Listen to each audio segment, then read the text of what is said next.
My name is Brandy, and I am president and CEO of Star Child, and I am also a woman who opted to have gastric bypass surgery. April 30th of 2008 was when I had gastric bypass surgery. I went into surgery weighing 309 pounds, and today I weigh 126 pounds. Living life as a morbidly obese African American woman was not my idea of a fun time. It was a very invisible existence. I felt as though I was the largest being in an invisible room. Um, I felt like people were always staring at me. I felt that some people pitied me because I was the big girl. I felt that some um, kind of showed me like a false sense of security, like, girl, you're so pretty, and girl, you have such a pretty face, and all of these things that you tell big girls to try to make them feel better. And I was just tired of being the one pity. I was tired of pitying myself, and I opted for the best choice for me, which was gastric bypass surgery. The whole time that I was overweight, which spanned around, I was morbidly obese, I think, for approximately 6 years. And I felt beautiful, even though I was a little large. But the way society viewed me is what really made me say enough is enough. I'll give you an example. One day, me and my beautiful thin niece were on the train together, and the guy coming by to take the tickets, he struck a conversation with her for about 10 minutes. Didn't look at me. I laughed at the appropriate parts. He still didn't acknowledge me. He ignored me, or I was so invisible to a point where he didn't even take my ticket. So yeah, I got a free ride, but yeah, my self-esteem also got shot. So thanks. Another instance, which I'm sure a lot of big girls can relate to, going out to the club, no cuties talking to them, you get the leftover barrel of the bunch, and I got tired of that. It may sound superficial, but to me, it was a thing where my mental and my emotional state was really being subjected to a lot of negativity. I went to the operating table with pretty much perfect health, so I was the big girl, but I was healthy. But for me, it was an emotional roller coaster that I just couldn't deal with. Every night, I had to struggle to not jump off my patio because I just felt that bad about myself. I was depressed. I didn't want to go anywhere. I hated when my skinny friends would say, "Oh, let's go to the mall, let's go to the store." And I'm like, why? I can't fit anything in there. It was just very depressing. I got tired of being the girl with the pretty face. So again, when I found out that my insurance would cover getting gastric bypass surgery, I was all for it, 100%. My family they don't really exercise or do anything extra to try to keep the weight down, but they're not the unhealthiest bunch. We do eat pretty healthy, but for the most part, on my mom's side, most of the people in my family are thin. So for me to be this 309-pound blob, it looked a little strange at family gatherings and whatnot. I ask myself sometimes, how did I let myself get to such a point? 309 pounds is a lot for anybody to weigh, especially a lady that is 5 feet 7.5 inches. That's a lot. And I wish that I could say it's solely because I just ate too much, didn't take care of myself. I wish I could say it was because I just made unhealthy eating habits. I wish I could say it was because I didn't exercise. I wish I could blame it on any of those things, but the reality of my being overweight began when I was a very young child and was a victim of sexual abuse as a child. Any psychiatrist will tell you that most females who've endured something at such a young age, they tend to gain weight hoping that nobody will find them pretty and want to touch them, or they use food to escape. I'm not sure which one I did, but I do know that I fit that bill. And I really believe that that's where my weight started getting out of control. I would say the turning point for when I decided to do something about my weight was when I first heard of the surgery.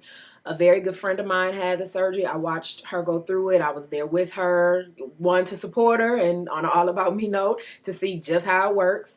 And she was very successful. And I said, this is something that I can do, most definitely. So God bless it, I was able to have my insurance pay for it, so I didn't have to pay a dime out of pocket.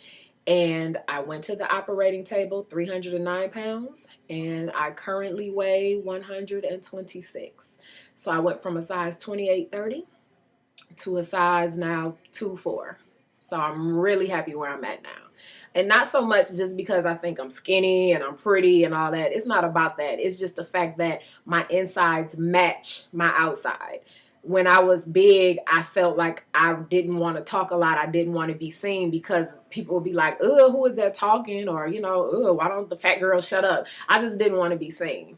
But now that I feel that I blend in with everybody else, I kind of look like anybody else. I feel like whatever voice I have, I can go ahead and say what I feel. I can say what I think. I can choose who I want to be with. I don't have to wait for the leftovers at the club or wherever we are. I just feel like I have more say and control over my life now that my weight is under control.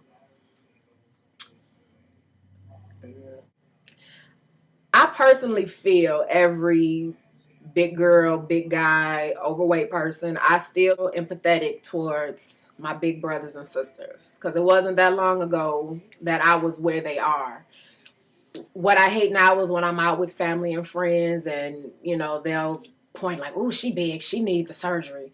Or now the thing is they'll say, oh, there go Precious from the movie Precious if there's a darker skinned girl and she's big.